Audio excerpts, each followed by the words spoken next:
मुट्ठी भर लोग राज कर रहे हैं और बिखरा हुआ विपक्ष शोर करता है। जी हाँ दोस्तों, मैं आरडी भारती और आप देख रहे हैं बिहारी सुल्तान। आज हमारे पास सबूत है, प्रमाण है और यह प्रामाणिकता यह बताती है कि विपक्ष अगर एकजुट हो जाए या 2-3 पार्टियां ही बहन मायावती जी के साथ हो जाए तो ये प्रधानमंत्री पद लेना कोई बड़ी बात नहीं है।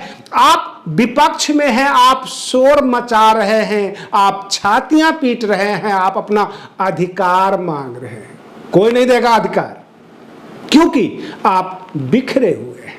आप किसी भी समाज से हो सकते हैं, आप किसी भी राजनीतिक दल से हो सकते हैं, किसी भी संगठन से हो सकते हैं, लेकिन अगर आप बिखरे हुए हैं, आप कुछ नहीं बिगाड़ सकते।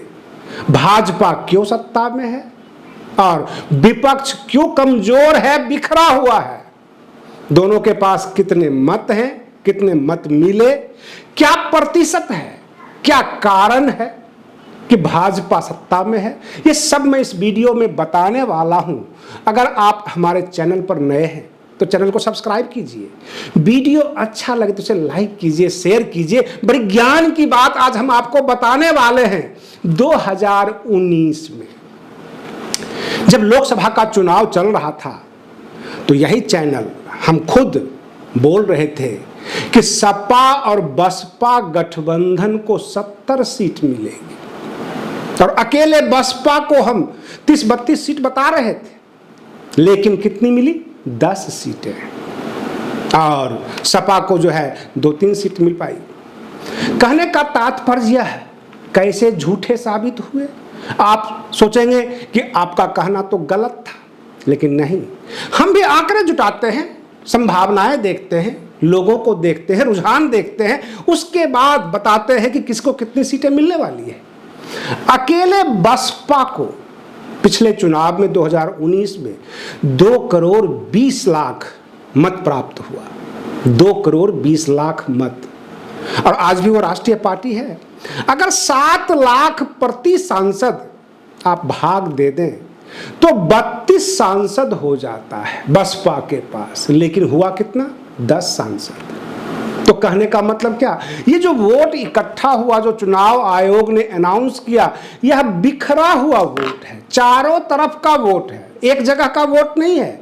अगर एक ही विधानसभा या लोकसभा में होता तो सीधी सी बात है, जीत उन्हीं की होती, पूरे पूरे जो है निर्विरोध जीत जाते, लेकिन ऐसा नहीं, बिखरा हुआ है। बहुजन समाज बिखरा हुआ है।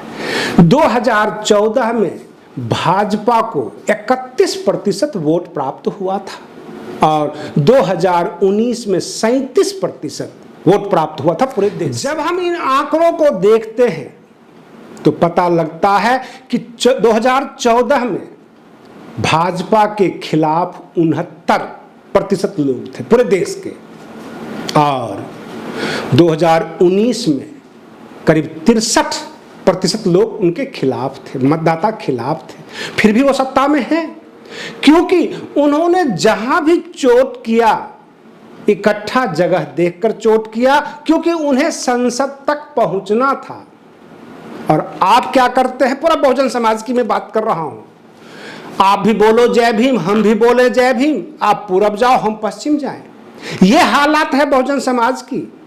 अगर 37% में आप 15% निकाल दीजिए, क्योंकि आपका कहना यह है कि 85 और 15 का फॉर्मूला है, 85% में बहुजन समाज है, तो 22% बहुजन समाज के लोग भाजपा के तरफ मूव किए हैं, जिसमें SC ST भी है, OBC भी है, माइनॉरिटी भी है। उनको अच्छे अच्छे पद मिलते हैं, वो भाजपा के गाना गाते हैं, सामने आके डिबेट में जोर जोर तरीके से बोलते हैं, जोर से बोलते हैं, भाजपा का पक्ष रखते हैं, क्योंकि उसका इनाम मिलता है उनको। अब रही बात ये, बसपा के पास 2 करोड़ 20 लाख मत प्राप्त हुआ, हर जगह मतदाता है, कैडर है, इनके कोऑर्डिनेटर हैं, लेकिन बसपा के पास एक चीज नहीं है जो हमने समझ लिया है पूरी आंकड़े को देखकर। कुशल मैनेजमेंट नहीं है, कुशल प्रबंधन नहीं है। अगर इनके मैनेजमेंट करने वाले ये देख लें कि भाई यहाँ से तो ये 500 वोट से हार रहे हैं, यहाँ से तो 1000 वोट से आ रहे हैं, वहाँ पैसों की ताकत लगा दें, वहाँ कार्यकर्ता की ताकत लगा दें, तो इस तरह से सीट निकल सकती है।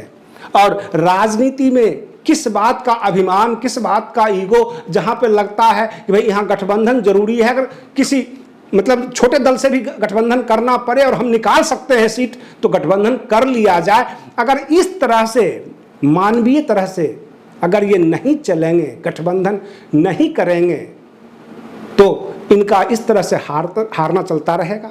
क्योंकि आंकड़े बता रहे हैं कि मत प्रतिशत बहुत ज्यादा है, लेकिन हार भी उसी तरह से, हर जगह हार भी रहे हैं। तो इसका मतलब कुशल प्रबंधन नहीं है बसपा के पास। कई मौकों पर जितने भी राजनीतिक विश्लेषक हैं, जो राजनीतिक एक्सपर्ट हैं, उन्होंने आगाह किया। कई मौकों पर प्रशांत किशोर जी ने भी कहा कि विपक्ष अगर एकजुट नहीं होगा तो भाजपा को हराना नामुमकिन है।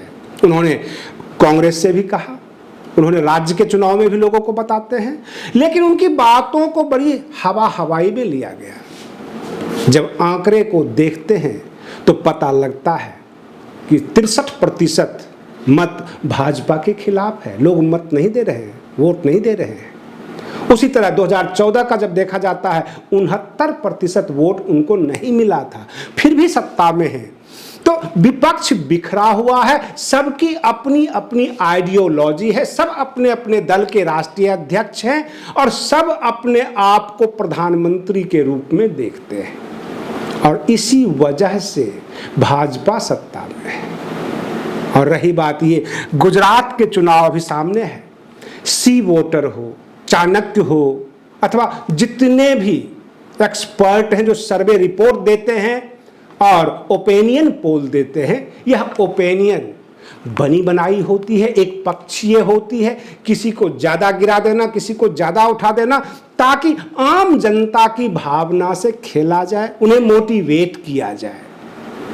रही बात ये, चुनाव में 3 पक्ष होता है, एक समर्थक, एक विरोधी और तीसरा पक्ष हवा को देखकर मूव करता है। और यह हवा का जो असर है ये बहुजन समाज के ऊपर भी पड़ता है। जो जरूरतमंद लोग हैं, जिन्हें रात दिन जो है कुआं खोदना है तब जाके पानी पीना है, वह यह सोचते हैं कि हवा किधर का है और खर्च किधर हो रहा है, कहां से भोज खाने को मिलेगा, कहां से 2 शाम की रोटियां मिल जाएगी। ये हालात तो बहुजन समाज के साथ भी है, ये छुपी हुई नहीं है। विपक्ष को इन तमाम बातों को सोचना होगा और एकजुट भी होना होगा। यानी भाजपा को हराना कोई बड़ी बात नहीं है। इधर एकजुटता आई नहीं, भाजपा केंद्र से बाहर। बहुजन समाज को लगता होगा कि बसपा कमजोर है, तो मैं आपको बता दूं, उन आंकड़ों में बसपा को 2 करोड़ 20 लाख मत प्राप्त हुआ था, जबकि सपा को यानी समाजवादी पार्टी को मात्र 1.5 करोड़ मत प्राप्त हुआ था। और जो बाकी पार्टियां हैं वो लाखों में हैं। तो कुल मिलाकर बसपा मजबूत हुई या नहीं? अगर ये सब एक जगह हो जाते और बसपा के नेतृत्व में ये चलते 2019 के चुनाव में, तो रिजल्ट कुछ और होता। थोड़ा सा मैं आपको संसदीय आंकड़ों के ऊपर ले चलते हैं। भाजपा के पास 300 सीटें आई थी। अगर ये एकजुट होते तो अकेले बसपा को 32 सीट आती और सपा को और बाकियों को मिलाकर 50, 60, 70 क्रॉस कर जाते। अगर वो 70 सीट को कम कर दीजिए तो 230 सीट मिलता भाजपा को, और सत्ता में आने के लिए 273 सीटें चाहिए पार्लियामेंट में, तब जाके कोई प्रधानमंत्री बनता है। तो कहीं न कहीं से तो गड़बड़ी हुई है।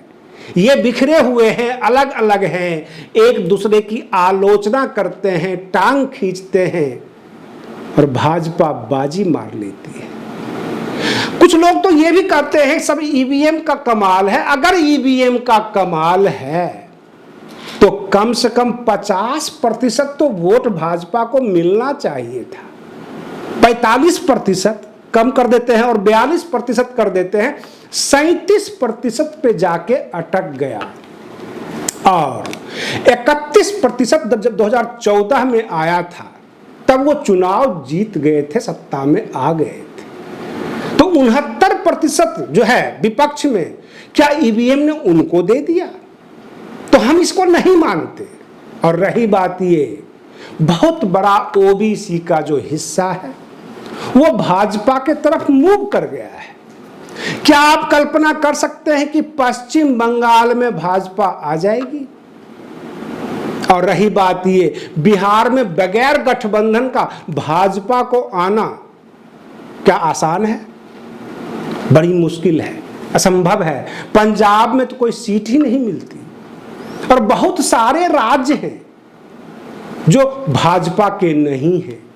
और रही बात ये, 80 सीट उत्तर प्रदेश का, 40 बिहार का, बाकी राज्य भी देख लीजिए अगल बगल 42 पश्चिम बंगाल का, तमाम जगह बसपा के वोट हैं, विपक्ष के अच्छे वोट हैं। सबको इकट्ठा कर दीजिए तो भाजपा केंद्र से बाहर हो जाती है बिल्कुल आसानी से। लोकसभा चुनाव जब होता है तो दिल्ली की हालात जो है उस पर जो हमने सर्वे रिपोर्ट तैयार किया, देखने को यह मिला कि जो पूरी असेंबली में विपक्ष साफ हो जाती है, दिल्ली की असेंबली में झाड़ू चल जाता है।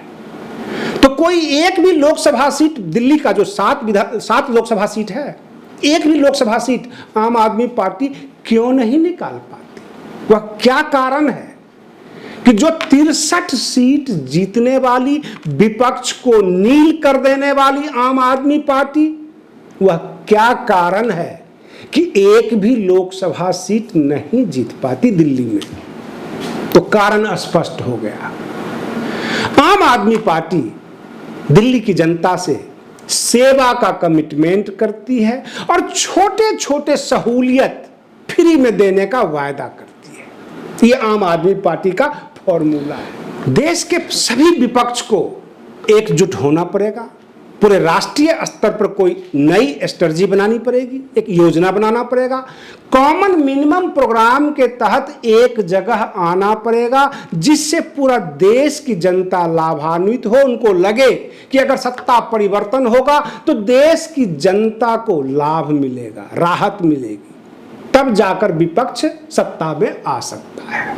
आप बने रहिए बिहारी सुल्तान चैनल पर। हम फिर मिलते हैं अगले वीडियो में, तब तक के लिए धन्यवाद।